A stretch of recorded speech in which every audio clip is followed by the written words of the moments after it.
ఈ దాము పాత్రలో ఈ హర్ష చేసిన అభినయం మీకు కనుక హర్షించదగిన విధంగా ఉంటే ఒకసారి మళ్ళీ ఆ హర్షధ్వానాలు.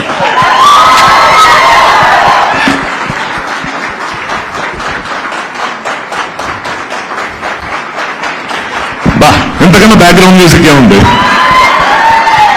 ఈ చెప్పట్లే కదరా ఆకలిగున్న కళాకారుడికి పంచపక్ష పరిమాణాలు. ఎంత గొప్ప మాటది.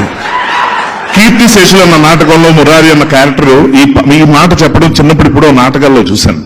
తర్వాత యాక్టర్ని అయిన తర్వాత గుర్తింపు అవకాశం అన్నది ఇండస్ట్రీలోకి వచ్చే వాళ్ళకి ఎంత ఇంపార్టెంటో అలాగే సక్సెస్ గుర్తింపు ఈ రెండు అంతకన్నా ఎక్కువ ఇంపార్టెంట్. సో ఫస్ట్ థింగ్, ఒకసారి స్టేజ్ మీదకి ఒక సినిమా ఆడియో ఫంక్షన్ సందర్భంగా ప్రీ రిలీజ్ ఈవెంట్, అప్పుడు ఆడియో రిలీజ్ ఉండేది. సో ఆడియో రిలీజ్ ఈవెంట్కి నేను వెళ్ళాను, దానికి రైటర్ని. సో అక్కడక్కడ కూర్చున్నాను దూరంగా. ముందు రోజుల్లో ఎప్పుడు కూర్చోను అంటే అది ఇంకోలా కాదు, టీంతో ఉంటే బాగుంటుంది కదా. అరవచ్చు అలాగే ఏదో సౌండ్ చేశారు, ఏంటది ఎలా అది? ఇంకా మీరు ఎవరు ఆ సినిమా చూడలేదు, మన సినిమా అని అర్థమైంది. ఒకసారి చూడండి.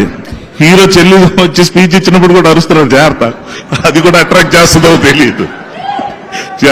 అదే ఆ సౌండే నెక్స్ట్ ఆడియో ఫంక్షన్ లా కట్.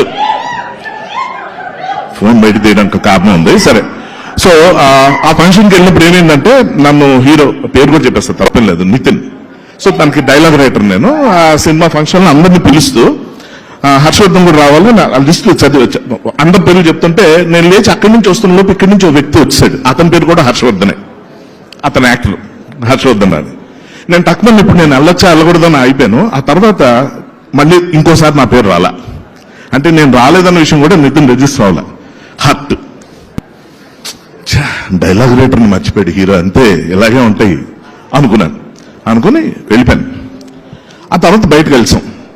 ఏంటి ఎక్కడికి వెళ్ళిపోయి నువ్వు రాలేదు ఏంటి అంటే, పిలవాలి కదా, పిలవకుండా ఎలా వస్తామని ఒక చిన్న కమలాసను భూమి ఇవన్నీ స్టార్ట్. తను చాలా ఎమోషనల్ గా సారీ అంటాడు అనుకున్నా. ఇలా కింద నుంచి నేను చూసి, నువ్వు స్టేజ్ మీద మాట్లాడే రోజు వస్తుంది, ఆ రోజు నీకు తెలుస్తుంది ఏమేం గుర్తుంటాయో ఏమేం గుర్తుండవో అని చెప్పి.